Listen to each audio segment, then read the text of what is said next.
I think now there's much more focus on it, though. I think there's a realization, and I think Greenland highlights this. That's my speculation. I don't know, but if you're going to play in the Arctic, you've got to be a major player, and you can't be there. And this is all going to happen. It's going to get greater. The flows are going to get greater and greater, in my opinion. And it's all to go farther and farther east, which is why they're all in a lot of L-stock, right?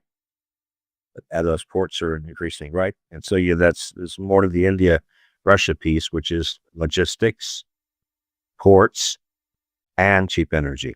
And. I think it's broader because, again, India we're talking about countries that are scientific in nature, right? China, Russia, India are based on science.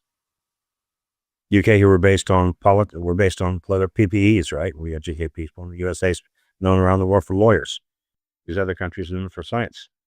Different world.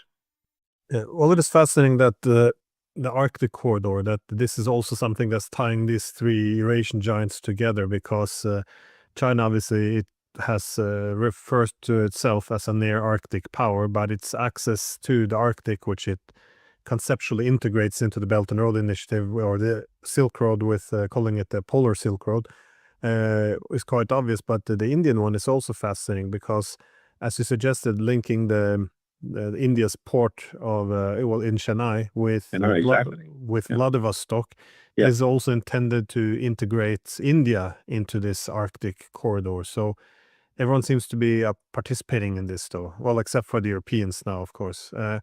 But I did want to ask about what you see in the possible Arctic relationship with Russia and the United States, because, again, this is another giant which ideally would participate in some of these projects. And indeed, when we see now the US-Russia negotiations, especially with Ukraine, it appears that a lot of the goal is for the Americans to decouple a bit from the Ukraine war, to let the Europeans do this on their own.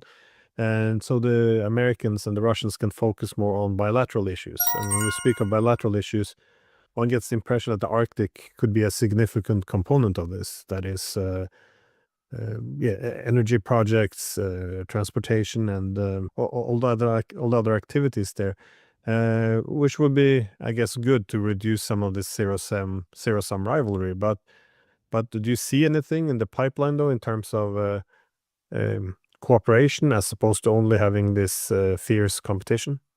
No, I see the U.S. And Russia definitely wanting to cooperate, both sides. As I said, Exxon is very keen. Exxon wrote off $4.5 billion